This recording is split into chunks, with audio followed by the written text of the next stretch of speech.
নমস্কার, সালাম, জয় জহর, জয় গরাম। পশ্চিমবাংলার সমস্ত অংশের সাধারণ মানুষ, ছাত্র, যুব, আমাদের এসএসসি 2016 প্যানেলের সমস্ত অংশের চাকরিহারা যোগ্য শিক্ষক, শিক্ষিকা, শিক্ষাকর্মী, যোগ্য waiting, not call for verification এবং এই আন্দোলনের দীর্ঘ যে আন্দোলন, যোগ্য চাকরি চলে যাওয়া, অনশনকারীরা, আপনাদের সকলকে আমরা আমাদের পক্ষ থেকে অন্তর থেকে আপনাদের নমস্কার জানিয়ে আগামীকাল বলা চলে না, মানে আজ হয়ে গেছে 25 তারিখ, এখন 12:30 লাইভ করছি, মানে আজ 25শে জুলাই। এই 25শে জুলাই সুপ্রিম কোর্টে 17 নম্বর বেঞ্চে 17 নম্বর সিরিয়ালে মাননীয় বিচারপতি সঞ্জয় কুমার এবং মাননীয় বিচারপতি শর্মাজির বেঞ্চে 22 লক্ষ ওএমআর মিরর ইমেজের কপি প্রকাশ, অবিলম্বে প্রকাশ, এবং এসএসসি 2016 প্যানেলের আর্টিকেল 14 এবং 16 ভায়োলেশন হয়েছে বলে, বৃহৎ দুর্নীতি হয়েছে বলে, অযোগ্যদের চিহ্নিত করতে পারল না বলে, যোগ্য তালিকা দিতে পারল না বলে এই যে অসংখ্য হাজার হাজার যোগ্য শিক্ষক শিক্ষাকর্মীদের চাকরি চলে যাওয়া, তার পরিপ্রেক্ষিতে 3রা এপ্রিল 2025 সুপ্রিম কোর্টের যে রায়, যারা ডিজেবল তাদের এজ রিল্যাক্সেশন, আদার কনসেশন দিয়ে ফ্রেশ সিলেকশন, এবং যারা not specifically found to be tainted তাদের কেবলমাত্র এজ রিল্যাক্সেশন দিয়ে ফ্রেশ সিলেকশন, সেই যে নোটিশ, সেই যে রায়, সেই রায়কে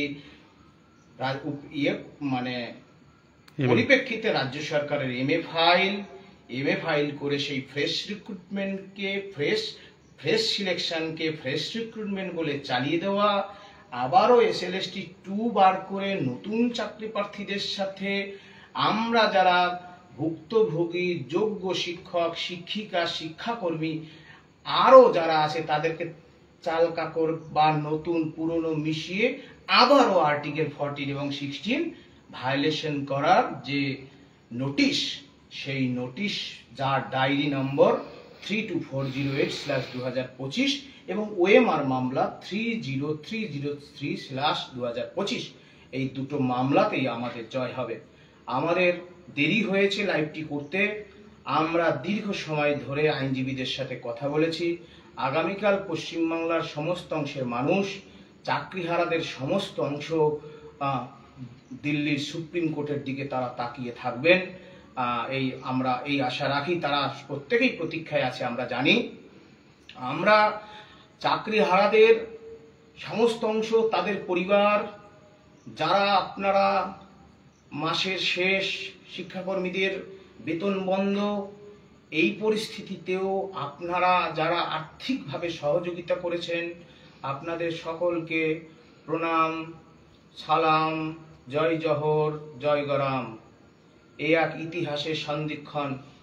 আশা করি আগামীকাল সুপ্রিম কোর্ট ভারতীয় সংবিধান ন্যায় বিচার পাইয়ে দেবে। এইটুকুই বলে বেশি দীর্ঘায়িত করব না। আমরা আইনের প্রতি শ্রদ্ধাশীল, আশা করি আমরা ন্যায় বিচার পাব, সেই প্রত্যাশাই রয়েছে পশ্চিমবাংলার মানুষ।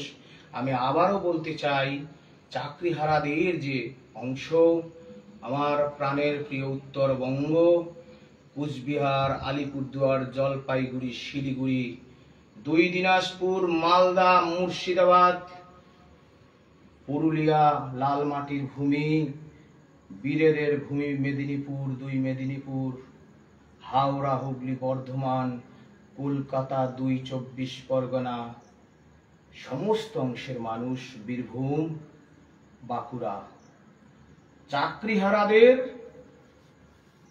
আপনারা যারা এত বাধা প্রতিকূলতা, অ্যাকাউন্টে অর্থ আসছে না, তারপরেও আপনারা যে প্রচেষ্টা করে নিজেদের কষ্টের উপার্জিত অর্থ দিয়ে এই মামলায় সামিল হলেন, এই আপনাদের ঋণ কোনোদিন সুমন বিশ্বাসরা, রাজীব হাসদারা, শরীফুল মিয়ারা, শ্যামল দেউরিরা, অভিজিৎ করণরা কোনো দিন ভুলবে না।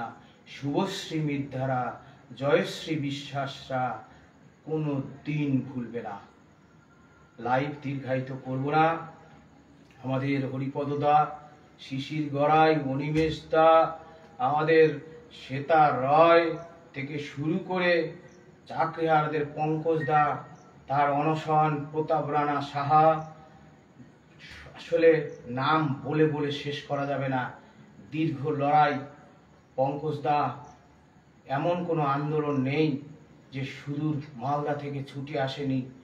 কত আত্মত্যাগ, কত লড়াই।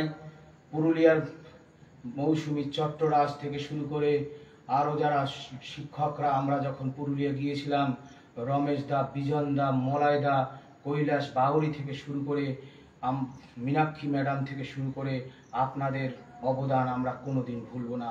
পুরুলিয়া আমাদের উত্তরবঙ্গের রঞ্জন দা থেকে শুরু করে আমার বোন রেশমি থেকে শুরু করে রেজিনা থেকে শুরু করে মজিবুল থেকে শুরু করে আপনাদের ঋণ কোনোদিন ভুলব না। বাঁকুড়ার বিকাশ বাউল থেকে শুরু করে উজ্জ্বল দা থেকে শুরু করে আমাদের চিরঞ্জিত দা, আমাদের বাসুদেব দা থেকে শুরু করে শিশির গড়াই, আমি আগেই বলেছি আপনারা যে লড়াই লড়েছেন সেই লড়াই কোনোদিন ভোলার নয়। হুগলির আমাদের যোগ্য এটিং পিয়ালি ম্যাডাম থেকে শুরু করে শিক্ষাকর্মীদের মাধবী হালদার থেকে শুরু করে সুমন মিস্ত্রি, দীপঙ্কর হীরা থেকে শুরু করে সমস্ত অংশে চাকরিহারারা, আপনারা যারা লড়াই অংশগ্রহণ করেছেন আপনাদেরকে আমরা ধন্যবাদ জানাই। আমরা বিশেষ করে আজকে লাইভটা এখানে শেষ করব। আগামীকাল এই যে মামলার শুনানি রয়েছে, আপনারা প্রত্যেকে আপনাদের যে ইষ্ট আরাধনার দেবতা রয়েছে, ভগবান, আল্লাহ, খোদা, জয় জহর, জয় গরাম, যীশু খ্রিস্ট, বুদ্ধ, গৌতম বুদ্ধ, আপনারা আপনাদের আরাধ্য দেবতার কাছে আপনারা দোয়া করবেন, আশীর্বাদ চাইবেন, দোয়া চাইবেন, আশীর্বাদ চাইবেন তাদের। কারণ মামলার যে ড্রাফট আমাদের দেয়া আছে, আমরা সমস্ত জনজাতির, রাজবংশী থেকে শুরু করে এসসি, এসটি, ওবিসি, মাইনরিটি, আদিবাসী, তপশিলি, নমশূদ্র, মুসলমান, সমস্ত জনজাতির যোগ্য চাকরিহারা শিক্ষক, শিক্ষিকা, শিক্ষাকর্মীর প্রতিনিধি। সুতরাং আমরা কখনো, এবং যারা প্রতিবন্ধী রয়েছে, আমাদের রবীন্দ্রনাথ বাবু তা বারবার করে ফোন করেন, সমস্ত অংশের প্রতিনিধি হিসাবেই আমরা পথ চলবো। সুতরাং আমাদের চিন্তাধারায় কখনোই কাউকে খুশি করার জন্য, কাউকে অখুশি করে, কাউকে খুশি করার রাস্তায় আমরা কোনোদিন হাঁটিনি, কোনোদিন হাঁটবও না। সুতরাং দীর্ঘদিনের লড়াইয়ের ফলে একটু অভিজ্ঞতা হয়। সুতরাং আশা করি সমস্ত অংশের যোগ্য শিক্ষকদের প্রত্যেকের সম্মান আছে, সেই সম্মানকে বজায় রেখে অন্যদেরও কথা বলতে হবে। এগুলো আপনারা লড়াইয়ের মাধ্যমে অর্জন করেছেন। আশা করি আপনারা সেইভাবেই চলবেন। আমরা সেই বাংলার সমস্ত জনজাতি অংশের সমস্ত মানুষের প্রতিনিধি। সুতরাং আপনারা সবাই তা আপনাদের ইষ্ট দেবতার কাছে আপনারা আশীর্বাদ চাইবেন, দোয়া চাইবেন। আশা করি আগামীকাল ভারতীয় সংবিধান, ভারতীয় বিচার ব্যবস্থা, 22 লক্ষ ওএমআর, সুপ্রিম কোর্ট নির্দেশ দেবে যাতে অবিলম্বে প্রকাশিত হয়, এবং এই যে গেজেট, এই যে নোটিশ কেন বেআইনি, আমরা রিটেন সাবমিশন করেছি, দেখবেন আমরা জিতব। আজকের এই বক্তব্যটি দেওয়ার অর্থ এই কারণেই, আপনারা আশা করছিলেন আমরা ভিডিওটি দেব, কিন্তু আমরা দীর্ঘ আলোচনা এবং অনেক দূরে ছিলাম, এই জাস্ট এখনই এলাম, এখনো কিছুই করতে পারিনি। সকলকে এইটুকুই বলে ধন্যবাদ জানাবো। উত্তরবঙ্গের মাননীয় শিক্ষক আছেন শ্যামল দেউরিগা, আর এদিকে আমাদের মাননীয় শিক্ষক শরীফুল মিয়া আছেন। আমরা প্রত্যেকেই চাকরিহারা যোগ্য শিক্ষক। ঘটনাচক্রে আমরা তিনজনই জীবন বিজ্ঞানের শিক্ষক, যাই হোক, এবং তিনজনই শ্যামল, সুমন এবং শরীফুল, যাই হোক, হ্যাঁ, এবং বিচারক 301 মন সুমন, আরো যে অন্য জায়গায় যারা রয়েছে তারাও সুতরাং শয়ে সুন্দর শয়ে সত্য, সেই সত্য প্রকাশিত হবে, শিবম সুন্দরম, সত্যম শিবম সুন্দরম হবে, হবেই হবে জয়। শ্রদ্ধেয় প্রতুল বাবুর সেই গান, লড়াই করো যতদিন না বিজয়ী হও, যতদিন না বিজয়ী হও, কিসের ভয় হবেই জয়, কিসের ভয় হবেই জয়, দূর করে ফেলো যত সংশয়, যতদিন না বিজয়ী হও, লড়াই করো। যাই হোক, এইটুকু কথা বলে আজকের মতো লাইভটি সমাপ্ত করলাম। সকলকে শুভরাত্রি। আগামীকাল সুপ্রিম কোর্টে যাব খুব সকাল সকাল, আর উত্তরবঙ্গের মাননীয় শিক্ষক শ্রদ্ধা জ্ঞাপন করবেন, তিনি তার সংক্ষিপ্ত বক্তব্য রেখে লাইভটি শেষ করবেন। নমস্কার, আজকে যারা আমার লাইভ দেখছেন, সুমন বাবুর লাইভ দেখলেন, আমি সংক্ষেপে কিছু বলবো, রাত্রি হয়ে গেছে আমাদের। আমি যেটা বলতে চাই যে এই সুমন বাবুর উপর ভরসা করে আপনারা যেভাবে বাধাকে অতিক্রম করে আমাদের কালকে যে শুনানি রয়েছে, সেই শুনানিতে যেভাবে আমাদের অর্থ দিয়ে সাহায্য করেছেন, আমরা ঠিক প্রায় লক্ষ্যে পৌঁছে গেছি। যেটা আমাদের মূল হাতে আছে, অর্থ ছাড়া তো কিছু হয় না। যেভাবে অর্থ দিয়ে আমরা যোগ্য শিক্ষক শিক্ষিকা থেকে সমস্ত শ্রেণীর মানুষরা যে আমাদের পাশে দাঁড়িয়েছেন, সবাইকে আমি ব্যক্তিগতভাবে কৃতজ্ঞতা জানাই, ধন্যবাদ জানাই এবং সালাম জানাই। তাই আগামীকাল আমাদের আগামীকাল যে শুনানিটা রয়েছে, খুবই গুরুত্বপূর্ণ শুনানি। আপনারা জানেন যে সঞ্জয় কুমার বেঞ্চে আমাদের শুনানি রয়েছে, মাননীয় বিচারপতি সঞ্জয় কুমার বেঞ্চে রয়েছে, এবং সতীশ কুমার শর্মা। আপনারা সবাই অবগত আছেন, 17 নম্বর সিরিয়ালে রয়েছে, 14 নম্বর রুম, হ্যাঁ, কোর্ট নম্বর 14। আমরা সেখানে উপস্থিত থাকব, কি হয় আমরা আপডেট দেব আপনাদেরকে। আপনারা আশার আলো নিয়ে থাকেন। আমরা অক্লান্ত পরিশ্রম করতেছি যেন এই কেসে আমরা জিততে পারি, এবং আমাদের যে অ্যাডভোকেটের সঙ্গে যে আলোচনা হলো তাদের কথা শুনে, এবং খুব তিনি যেভাবে উপস্থাপনা করেছেন, এবং আপনারা যেভাবে আমাদের পয়েন্টগুলো দিয়েছেন, যে পয়েন্টগুলো আমাদেরকে পাঠিয়েছেন, আমরা সেই যেগুলো পয়েন্ট খুব যুক্তিযুক্ত সেগুলোকে আমরা সাবমিশন করে দিয়েছি।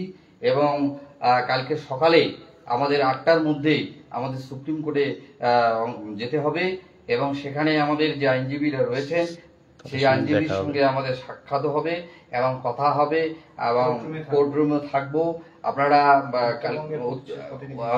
উত্তরবঙ্গের প্রতিনিধি হিসাবে আমি এবং শরীফুল মিয়া দুজনেই আমরা কোর্ট রুমের ভিতরে থাকবো এবং আপডেট আমরা দেব।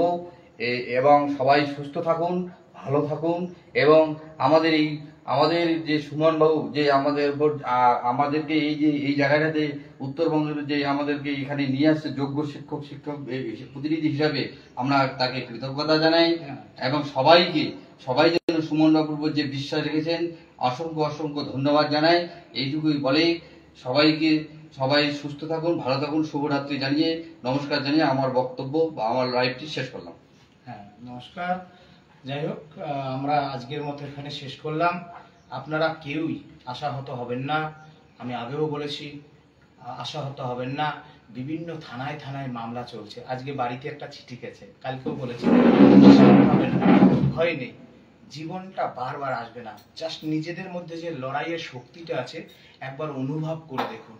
সুতরাং নিজের জীবনের যে শক্তি, আপনাদের এত মানুষের আশীর্বাদ, দোয়া, সালাম, তাদের যে চোখের জল, সেই চোখের জল বৃথা যাবে না। আমি বলতে চাই, যদি আমার ফোনটা আড়ি পেতে রাখেন তাহলে বুঝতে পারবেন মাননীয় মুখ্যমন্ত্রী, এত মানুষের চোখের জল আমরা ভুলতে পারিনি। হয়তো আগামী দিনে কি রয়েছে জীবনের লেখা জানা নেই, কিন্তু আমরা ভুলতে পারিনি। আমরা তাই বেরিয়ে এসেছি এমন মামলায়। আশা করি সমস্ত অংশের চাকরিহারাদের মেধা, পশ্চিমবাংলার শিক্ষা ব্যবস্থা বাঁচানোর স্বার্থে এই মামলা পৃথিবীর ইতিহাসে যুগান্তকারী হয়ে থাকবে। নমস্কার। ভারতীয় বিচার ব্যবস্থা, ভারতীয় সংবিধানের প্রতি আমাদের অগাধ আস্থা এবং সম্মান, শ্রদ্ধা রেখে আজকের মতো আমাদের লাইভটি এখানে শেষ করছি। নমস্কার, সালাম, জয় জহর, জয় গরম। ফিনিশ ওকে করবো।